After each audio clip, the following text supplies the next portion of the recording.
Then they're going to sue the state for breach of contract and seek to initiate eminent domain in federal court.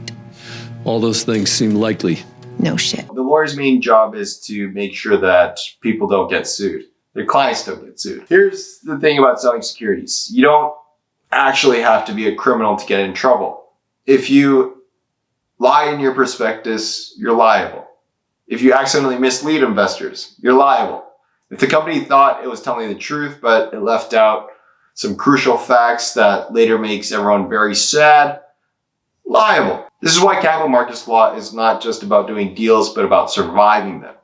As a capital markets lawyer, you're not drafting contracts and just filling forms. You're a full-time catastrophe predictor. Your job is to imagine all the ways that things can go possibly wrong and then make sure that it doesn't. And your client is not the one getting sued. I ain't judging you, buddy. Good morning, gentlemen.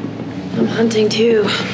Here's how it usually goes. An investor buys a stock or bond of a company hoping that, it makes a bunch of money.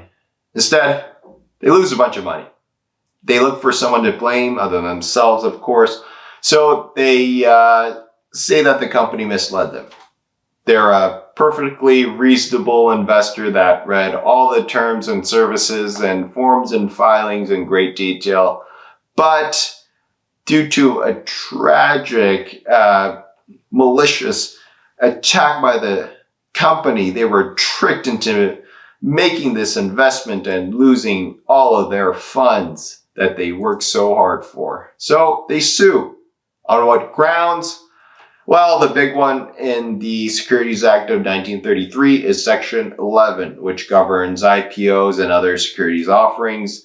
Section 11 says that if there's a material misstatement or omission in a registration statement, which includes the prospectus, investors can sue pretty much everybody. The company, of course, because it sold the stock, the CEO and CFO because they signed the document, the board of directors because they were in charge, the underwriters because they helped sell the stock, the auditors because they vouched for the financials. The only people who don't get automatically sued are the lawyers. Not because they didn't help write the prospectus, but because they didn't, certify it. And it's not the lawyer's job to make sure that the company isn't lying. They double check all the figures to make sure that they're accurate according to the company's records, but they can't be 100% sure that the company records aren't fraudulent themselves. Also, there's really no money in suing lawyers since law firms don't have a lot of cash lying around relative to these big banks and companies, and law firms have their own insurance that really doesn't pay out much. So it's really not worth it. So sue the company, sue the banks, whatever. Good job. What do you want? To make a scene. You ready to watch that happen? The company itself has no defense if the prospectus was wrong. Now, if the prospectus is wrong, if there's some fraud going on, the company has no defense. They're on the hook. But the underwriters, the directors, and the auditors, they usually have an escape route, the due diligence defense. If they can show that they conducted a reasonable investigation and had no reason to believe that the prospectus was false, then they're off the hook. That's why they hire capital markets lawyers to be extra paranoid and conduct due diligence on their behalf. In theory, due diligence, it's supposed to be this noble process, a careful, meticulous review of the company's business to ensure that everything in the prospectus is true and complete.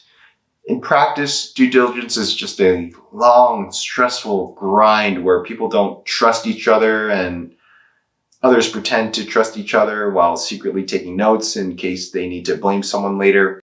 Beth Dutton. I run mergers and acquisitions for Schwartz and Meyer. The whole process begins with document review, which sounds boring because it is. The lawyers and bankers request every piece of paper that might contain relevant information about the company, financial statements, consumer contracts, board meeting minutes, regulatory filings, legal settlements, stock options for employees, internal policies, anything that could become evidence in a lawsuit. It's the greatest concentration of wealth in the United States, not New York, not LA, right here. Then comes management Q&A, or in these due diligence sessions or due diligence meetings. This is where lawyers and bankers sit down with the companies and its executives and ask them all kinds of uncomfortable questions. Plenty of trouble if you know where to look. Does the company have any undisclosed liabilities? Are there pending lawsuits that could sink the business? Is the biggest customer about to leave? Do you have enough money to pay our fees? This process is about gathering information, but it's also about reading the room. If executives hesitate, dodge questions, or suddenly develop amnesia when it comes to financial projections, that's a red flag. It's like dating. The bigger and more reputable the company, the more forgiving you're probably going to be. If it's broken, struggling, and has a 5'4" CEO, you're going to end that date then and there. This is just fun. Then there's expert opinions. There are fancy letters that create a paper trail that due diligence was completed. The company's auditors, they provide a comfort letter, which essentially says, we checked the company's numbers and they seem fine. The lawyers issue opinion letters and 10b-5, which says, we read the prospectus and didn't notice any obvious lies. These aren't ironclad guarantees, but they are a legal cover. If something turns out to be false, the banks and executives can point to these letters and say, hey, look, we asked our experts that we paid a lot of money for to do our diligence, and they didn't see a problem. Now, in order for lawyers to give a legal opinion, you have to go through the whole diligence process. And a lot of what the junior lawyer does is the diligence. This starts by looking at the corporate profile of public information on the company, as well as its, past filings or whatever you can dig up online. Then you request all the documents for the company to provide, which is usually through a virtual data room, but sometimes you need to go to their offices in person. And then you review it all to make sure nothing is wrong with the company. Takes forever. Very boring stuff. And then you also help draft some of the questions for the Q&A sessions with the company that are really focused on kind of the legal stuff. And you're fired. Another huge and annoying task doing due diligence is on the S1, the registration statement and the prospectus itself. You know, that thing that says the stuff about the company and the shiny securities that they're selling. This form of diligence is called backup and comfort. Now, for backup, every fact in the prospectus has to match with the company's actual document.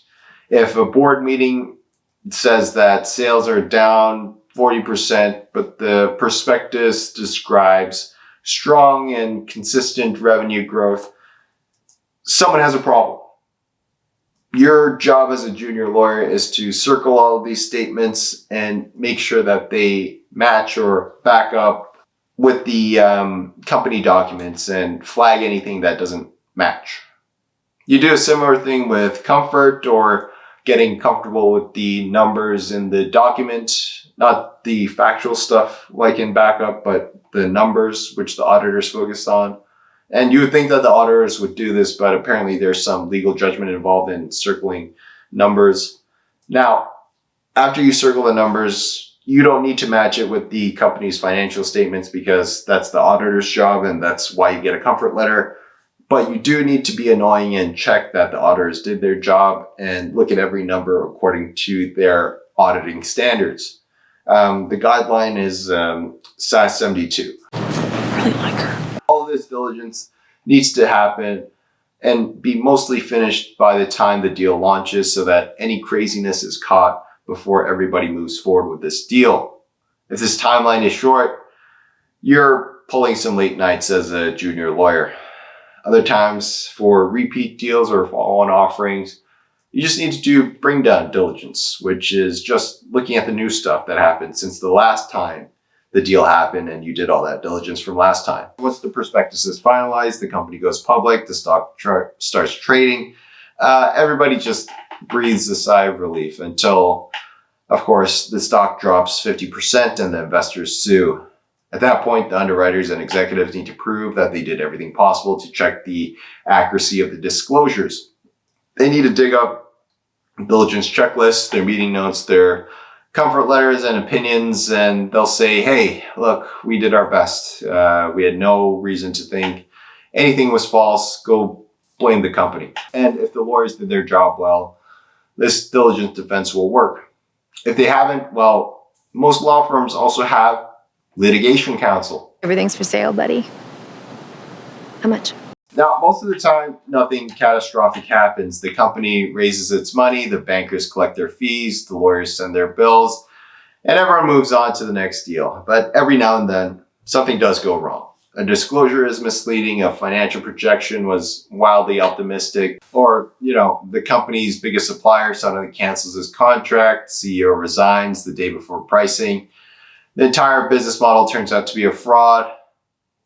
And when that happens, the people who did their due diligence properly will be fine. The people who didn't will be in court. It was a good speech. I like your style.